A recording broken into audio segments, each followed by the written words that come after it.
Hey guys, want to put together a combat guide today for Atomic Heart.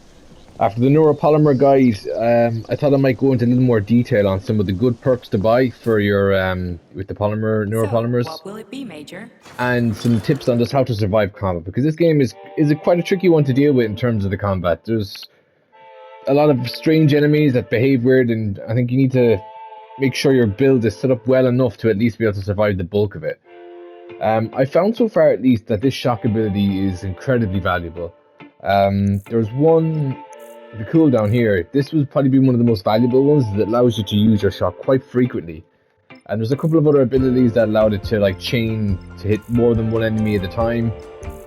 Ideally everything will be updated here, but I'm kind of prioritizing some other things too at the same time.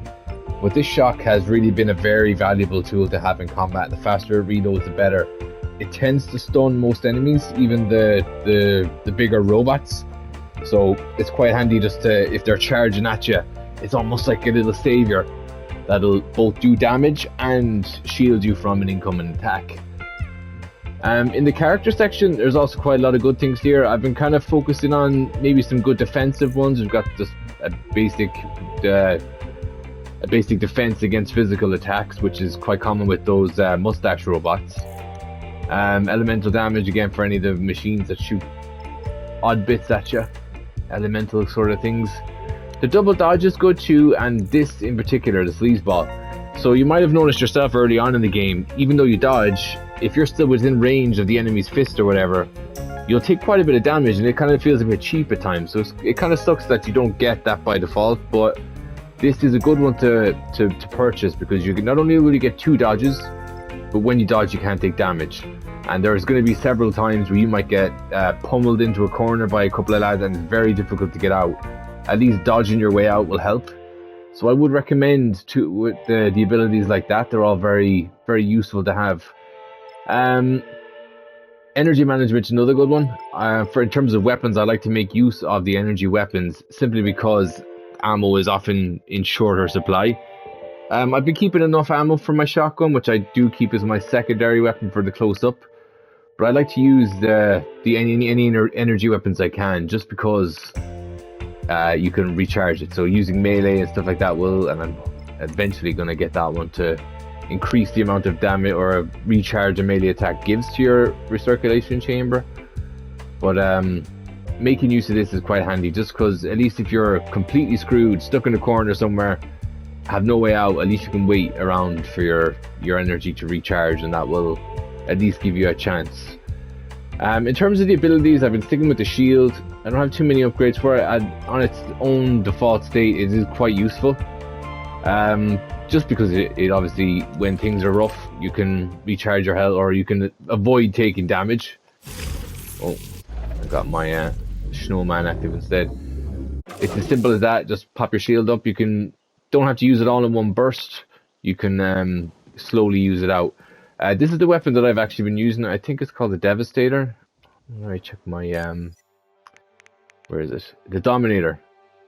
I've been using it mostly because of the ranged attacks that it has. It's a good ranged attack. You can't zoom in down the scope, which is a bit of an issue at times. But generally, I stick with this one because it's good for most enemies, particularly robots. The shotgun is good when you're dealing with like the Batten guys. I made a separate video about this already. The Batten guys, when they have their shields up, you can use a combo of your shield and then blast with a shotgun to kill them fairly fast. And then just the axe, which is obviously your backup, and when your energy runs out, you can refill it quicker by slaying guys with your axe. And don't forget your shock with a triangle button on PlayStation at least. So I'm going to go down here and face a few enemies. I'm playing on normal difficulty because I don't have the stones for Armageddon. But you'll get an idea. I'll try my best now to try and talk and not die at the same time, because the game isn't the easiest. But anyway, keep an eye out for your little mushroom huts, obviously. So the kind of goal from this here is to work from this mushroom hut down the hill, kill all the guys, get to the mushroom hut and save. That'll mean you don't have to do things again. When you kill a robot and it gets rebuilt, it doesn't drop polymer the second time, so there's no point in even trying to kill it. You just kill and move on. Loot as quickly as you can and get to the mushroom hut and save, because there's nothing to be gained by killing enemies more than one time. You don't get extra XP. There's nothing at all for it. So kill and run. is the tactic of the day. So there's a little turret here. Did that one wrong. Crispy critters, huh? And there we go. And a nice example of when using the shock is helpful. These little cameras, you know, they're not quite as handy as they were in games like BioShock, where you could hear them from a distance and even see the kind of red light of where they were looking. I'm not a big fan of the way this is implemented, but same again, like most enemies, just shoot it and kill it, move on. It's the easiest way to go about it. Right, we have a Batten guy here, so what I'm going to try and do is, where'd he go? So yeah, once they get their shields going, they become a more problem. So there's an example of how to face them. I actually used the wrong power, but when they hit you with their was it the Batten? When they bash you with the shield, and when they do that, they expose themselves with their shield. So they allows you to hit them with a shotgun blast. Sorry, it was concentrating there. So got everybody after me. These little skippy dudes, I hate them. Now they have a really powerful kind of a needle attack that once it hits you, ooh, I'm gonna be a dead man soon. There's a perk that'll let you heal yourself while only having one hand, so it allows you to heal and still remain shooting. A good tactic actually to deal with these little mushroom huts.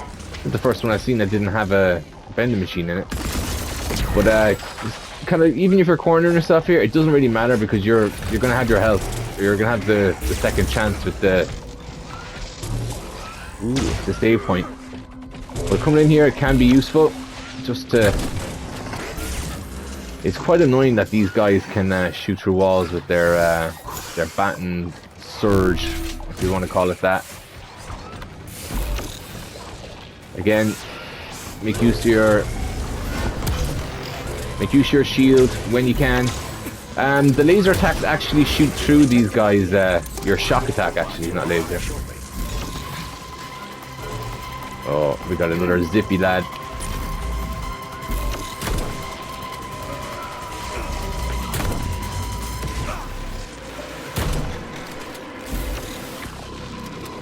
And move in. There's some repairs going on. As you've probably noticed by now, the those robots, these guys here, they don't get rebuilt when they die, so they're quite useful in that way. Once you kill them, they're gone, because I know these little cutters can be a real nuisance. Like, there's nothing wrong now. I think I'm at a point where this has become a bit of a danger zone, and dying is probably the best option, because I only just saved there a second ago. And what I'll do is die and run back up the hill to the other mushroom place. I've killed quite a few of the mustache robots in the process here. Take advantage of the fact that you just saved. I don't know if we could consider that save scumming or not. Probably is. But I like to use it anyway, just because the game throws a little bit too much at you sometimes. I feel it's a little unfair, especially when you get cornered and those little helicopters come in and repair guys within seconds of them getting blown up. So I think one actually handy thing about this weapon. Whoa! Got teleported outside there. At this point, making your way back up to the other mushroom tower, I probably took too much damage there. Nearly worth trying it again, but I took too much damage there that it's probably worth moving on to a new place, because there's just so many guys getting repaired outside the front door that you've kind of boxed yourself in. I know it goes against what I just suggested, because now I'm going to have to kill these guys again, but I think there's another mushroom hut down the road, and had I been more tactical, I probably have ran for that. But when things are tough, you gotta just run. There's actually a skill to upgrade your run speed. It was one of the first things I bought when I worked towards, because I thought you can't sprint in this game, and it annoyed the hell on me. Especially when you're dealing with this many enemies. We're getting a good look at this dude's attack now. I think he might have been a repaired guy, so he didn't drop nothing for me. I'm just going to stay out of that camera's view, because the last thing you want now is to get into alert level 2 I would assume at some stage they're going to teach us how to destroy those helicopter pads, some sort of hacking. It hasn't come up with me yet, and I'm quite a bit into the game, at least I think I am. But yeah, your shock, just don't forget about your shock. It's an absolute lifesaver. I think I can see a black guy up here now. I didn't mean to sound that way, but a black robot, a black clothes robot. These guys are actually not that hard to destroy. I find the Batten guys tougher. But they give you 10 neuropolymer, so... Where's his body? Doing all heal, just healing sesh here. Ooh, there it is. Another good tactic actually, and I'm not going to be able to use it right here, but is if you find a car.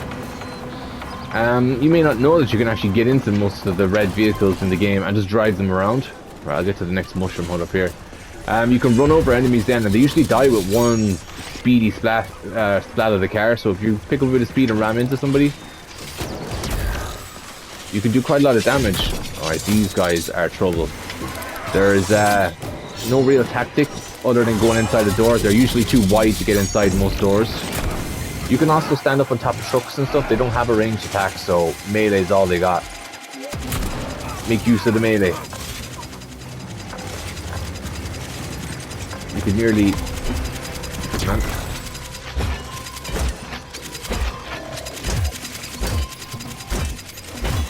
Might actually get him down. Oh!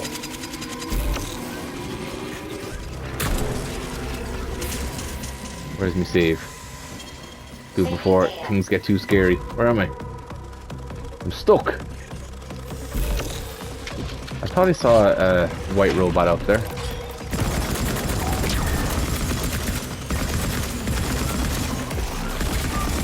I did. I think he's just an average Joe, which is 3 Norapol. Oh no, he's not. He's a Batten guy.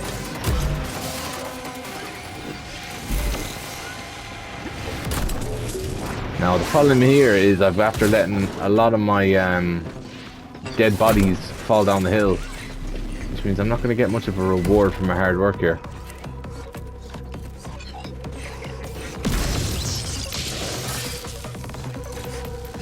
But I do rely heavily on my shock ability. It's an absolute lifesaver in the vast majority of cases.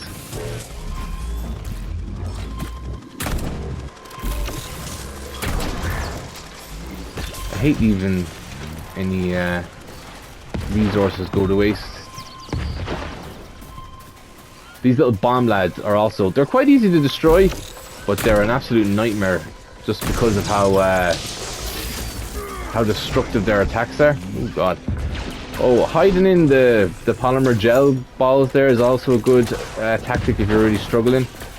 Most robots, at least the melee guys, can't get you when you're in there, and they don't follow you in. It won't stop all the range attacks. The guys with the Battens and the zaps do tend to get you when you're hiding in there.